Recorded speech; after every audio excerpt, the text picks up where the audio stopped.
Commander Blake Chow. I'm the Assistant Commanding Officer, Operations West Bureau, Los Angeles Police Department.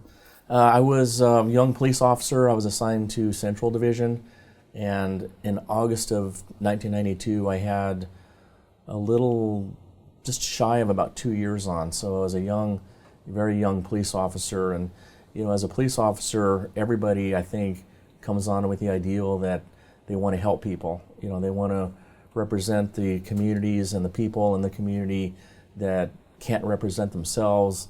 So that night when the verdict came out, I was working in PM watch shift, and I asked my watch commander, hey, do you want me to stick around? Because you could hear on the radio and you could see on the news that things are starting to happen for example, in Florence and Normandy, which is kind of where we all have identified as kind of like the flashpoint for the riots that lasted 3 days after that. So he told me, no, you can go home. We'll call you if we need you. And by the time I get home, the phone rings. We didn't have cell phones at the time, but my house phone rings, and they said, hey, you need to be back at 6 o'clock in the morning. We're mobilized, and we started a 12-hour shift. So my shift started at 6 a.m. and lasted until 6 p.m., and it was going to be that way until further. With only 2 years of training, all kinds of thoughts are running through your mind about, when I get up and I go to work, what am I going to be greeted with, and am I going to be able to handle myself, and that type of thing. So I ended up not sleeping. I got up at 5 o'clock in the morning and got ready. I lived in Orange County at the time, and I loaded my equipment in my personal car and drove into work. And I recall, as the sun was coming up, you could see it kind of setting this orange hue in the sky, and you could see just numerous like spires of smoke coming up from south of the 10, because things were so smoldering, and there was not a soul on the road because people had decided not to go to work that day. And I thought to myself, wow, if this is what the kind of like doomsday would feel like, this is probably what it would be like, because it was just a very surreal feeling of not having anybody on the road but yourself, and the fires still burning and the sun coming up. It was just a very surreal feeling driving into work. In Central Division, there must have been 150 officers in the roll call room, and we were briefed about what happened the night before. We were expecting it to pick up again, so we had been kind of assigned. I was assigned with a partner that had less time on than I did, so if you add up probably the total number of years between the two of us, it's probably about 3 years. And we were assigned kind of in squads, so we had a sergeant and probably 5 units with us, and we were going to be dispatched that day to looting calls as they came out. And in the morning, it was very quiet.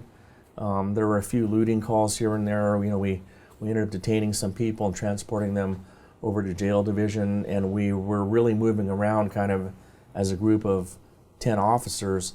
But as the day wore on and the media coverage of the riots became more prolific, it just really started up again and became quite busy, probably by 11 a.m., noon, or around noon, because there were actually people coming in from other cities to loot some of the stores here in Los Angeles. It wasn't, we were coming in contact with people from Pomona.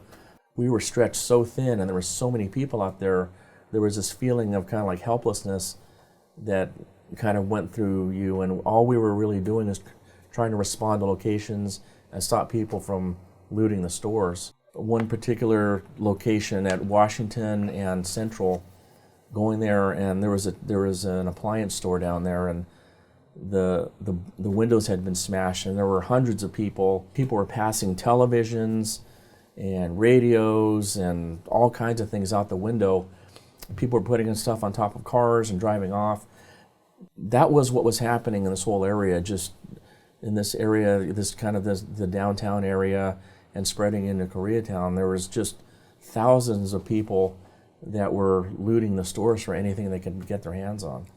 If we were able to stop a store from being looted, we didn't have enough people to put there and prevent people from coming back in again, because there was another store being looted somewhere else. Once the looters had taken what they wanted, they set the strip mall on fire.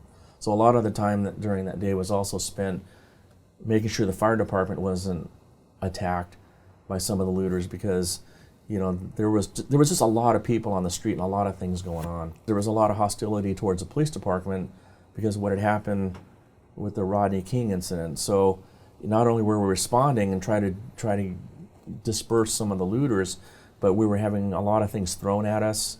Down over off of Washington, somebody swung a metal bar at my black and white and hit the windshield. One of my partner cars had all of the windows broken out, but you know, we had to keep rolling that day. You know, we were going from call to call, and even though that black and white had lost all its windows, you know, we still had to handle the radio call. Obviously, we had the Rodney King verdict, and we had the civil unrest over at Florence and Normandy. That resulted in some protests in front of Parker Center, which resulted in a guard shack being burned. There was extensive news coverage on that. That piece was not so much about the man Rodney King and what had happened to him, but it was more about, I believe, some of the frustrations the community felt with maybe not necessarily frustrations about our relationship that we had with the community back in the 1992, but also maybe some frustration with maybe city government in general. If you look at the police department in the context of the late 80s and early 90s, one of the things that really dynamics that changed here in Los Angeles is the introduction of crack cocaine and gangs. You know, we were having 1,000 homicides a year here in Los Angeles. I think we peaked in the late 90s at around 1,200. Last year we had about 260. So we had gangs coming up, we had a lot of shootings, we had a lot of drugs. In some respects, you know, the way that we dealt with that as a police department was just a lot of enforcement, you know, and because what you try to do is you got to put a Band-Aid on it. You have to stop the bleeding. You can't have 1,000 people killed a year. It's just not acceptable. You know, we can't ever let this happen again, and I think a lot of us felt that way. You know, we cannot let the community be destroyed like this again. And part of it was the community building that we've engaged in the last 25 years, but a big piece of it is how we handle potential civil unrest. We're very surgical about identifying problems in crowds, where we can go in and we can effectively remove that problem so that we don't have that mob mentality spreading. As you've seen a lot of demonstrations lately and things like that, we're much better at working with the organizers. We tell them, hey, you know, we're here to facilitate your First Amendment right. You just have to let us know kind of what you want. We'll make sure that happens for you. And it makes the demonstrations and things like that just go much smoother, and there's much less antagonism between the police department and the organizers because we are so connected and much more communicative with organizers of demonstrations and things like that. This department is much closer to the community than it was back in the late 80s and early 90s. If you look in some of the things that are done here in the Korean community with the outreach organizations, the nonprofits, the way that, for example, that Olympic Division works with the Korean community, we're much closer now than we were back then. And the same thing can be said of the African American community, the Hispanic community, the LGBTQ community. Over the last 25 years, we've kind of changed our paradigm about how we work with those communities, how we communicate with them. And I believe the information sharing has resulted in much more effective public safety than maybe we could have achieved back when the riots had started. And a lot has changed since then. The makeup of the police department has changed quite significantly from April of 1992. There are more Asian officers on the department. There's more females. We're more representative of the community than we are now. And a lot of the officers, especially the Korean officers and the Asian officers, a lot of them grew up in this community and they understand what the community is about. And that's a piece we didn't have back then. The face of LAPD is more reflective of the community, and because I believe the officers a lot of them come from the community, a lot of them, and quite frankly, younger people are a little more open-minded than older people anyway. All the time we spend dealing with and opening up lines of communication with the community is almost like a pressure relief valve.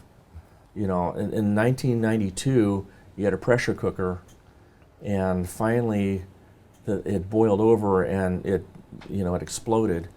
All the outreach that we do is releasing any pressure that's building up in this pressure cooker.